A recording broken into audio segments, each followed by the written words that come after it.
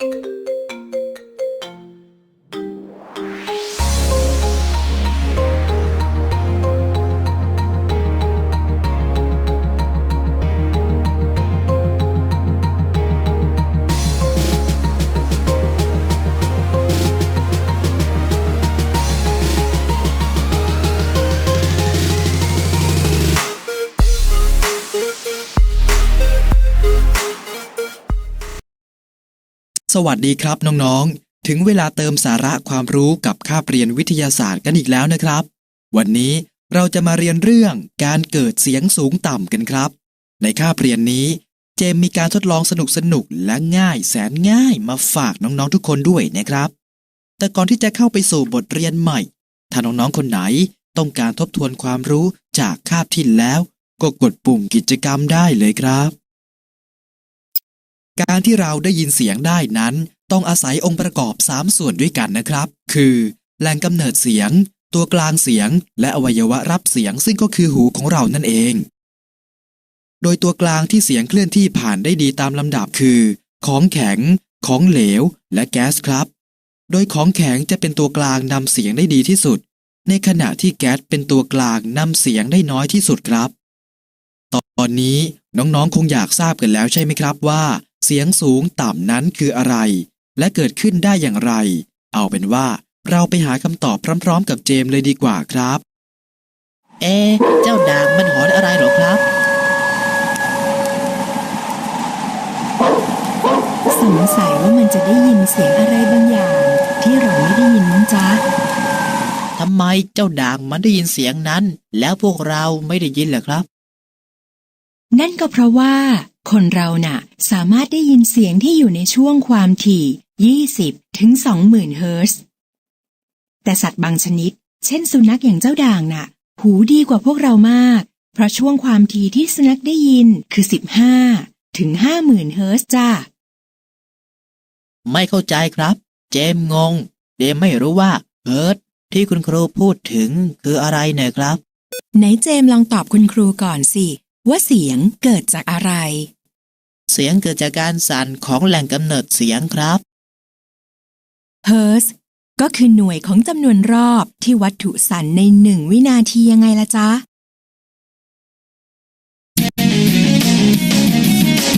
ช่วงนี้ชี้แนะปกติมนุษย์จะได้ยินเสียงในช่วงความถี่ตั้งแต่20 ถึง 20,000 เฮิรตซ์เรียกว่า audible frequency หรือ audible frequency และถ้าความถี่ที่ต่ำกว่า20 เฮิรตซ์เราจะเรียกว่า infrasonic หรือ infrasonic frequency ซึ่งเป็นความถี่ที่มนุษย์ไม่สามารถได้ยินได้ส่วนความถี่มากกว่า 20,000 เฮิรตซ์จะเรียกว่า ultrasonic หรือ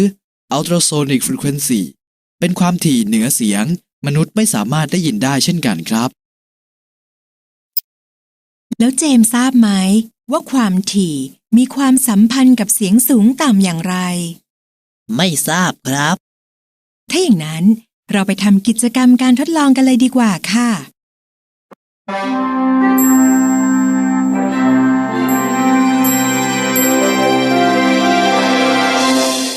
เพื่อนครับมาช่วยเจมทำการทดลองเรื่องการเกิดเสียงสูงต่ำกันหน่อยนะครับโดยเรามาเริ่มเตรียมอุปกรณ์กันเลยดีกว่าครับ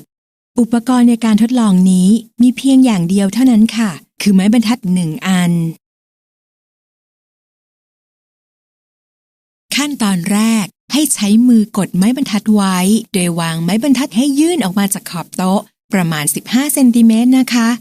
แล้วอีกมือหนึ่งให้เพื่อนๆกดที่ปลายไม้บรรทัดค้างไว้แล้วปล่อยอย่างรวดเร็วจากนั้น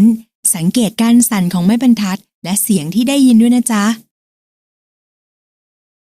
ขั้นตอนที่2จะคล้ายกับขั้นตอนแรกนะคะโดยวางไม้บรรทัดให้ยื่นออกมาจากขอบโต๊ะประมาณ25 เซนติเมตรค่ะแล้วกดที่ปลายไม้บรรทัดค้างไว้แล้วปล่อยอย่างรวดเร็วเหมือนครั้งที่1จากนั้นอย่าลืมสังเกตการสั่นของไม้บรรทัดและเสียงที่ได้ยินเปรียบเทียบกับครั้งที่1แล้วบันทึกผลด้วยนะจ๊ะ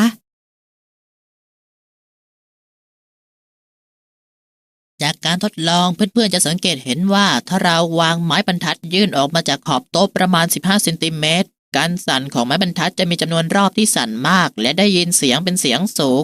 แต่ถ้าเราวางไม้บรรทัดยื่นออกมาจากขอบโต๊ะประมาณ25เซนติเมตรการสั่นของไม้บรรทัดจะมีจำนวนรอบที่สั่นน้อยและได้ยินเสียงเป็นเสียงต่ำ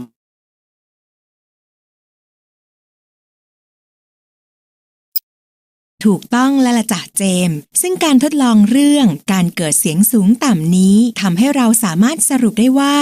แหล่งกำเนิดเสียงสั่นน้อยความถี่จะต่ำเสียงจะทุ้มในขณะที่แหล่งกำเนิดเสียงสั่นมากความถี่จะสูงเสียงจะแหลมนั่นเองจ้ะ เอาล่ะครับน้องๆตอนนี้ก็ได้เวลาของกิจกรรมสนุกแล้วล่ะครับกิจกรรมนี้มีชื่อว่ากบแสนซนให้น้องๆช่วยเจ้ากบตอบคำถามให้ถูกต้องนะครับร่วมด้วยช่วยคิด ให้น้องๆเขียนสรุปเนื้อหาที่ได้เรียนในวันนี้ครับ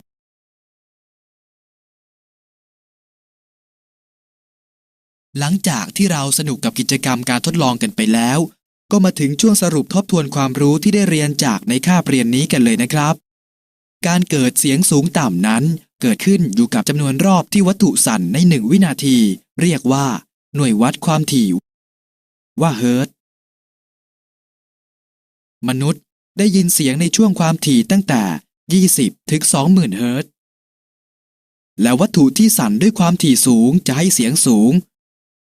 และวัตถุที่สั่นด้วยความถี่ต่ำจะให้เสียงต่ำครับ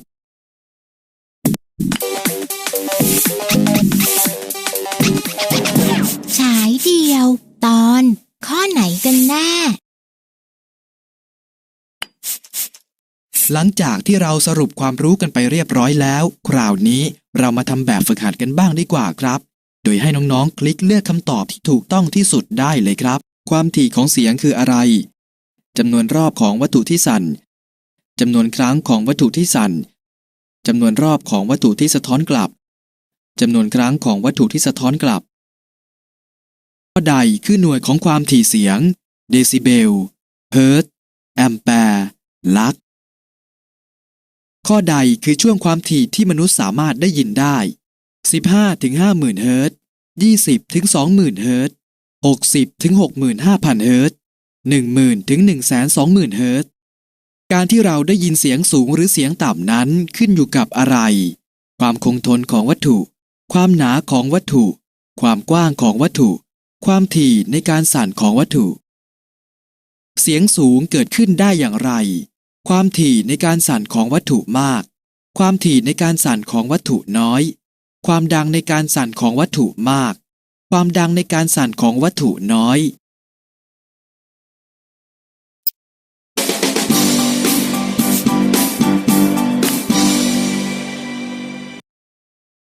ความถี่ของเสียงคือการที่วัตถุเกิดการสั่นสะเทือนซึ่งเราจะวัดการสั่นสะเทือนนี้ได้จากจำนวนรอบของวัตถุที่สั่นภายใน1วินาทีครับหน่วยความถี่เสียงคือเฮิรตซ์ครับในขณะที่หน่วยวัดความดังของเสียงเราจะเรียกว่าเดซิเบลนั่นเองครับช่วงความถี่20ถึง20,000เฮิรตซ์หรือที่เรียกว่าช่วง audible frequency นั้นเป็นช่วงความถี่ที่มนุษย์สามารถได้ยินได้ครับในขณะที่ช่วงความถี่ต่ำกว่า20เฮิรตซ์เรียกว่า infra frequency และช่วงความถี่มากกว่า 20,000 เฮิรตซ์เรียกว่า ultrasonic frequency ทั้งสองช่วงเป็นช่วงความถี่ที่มนุษย์ไม่สามารถได้ยินได้ครับ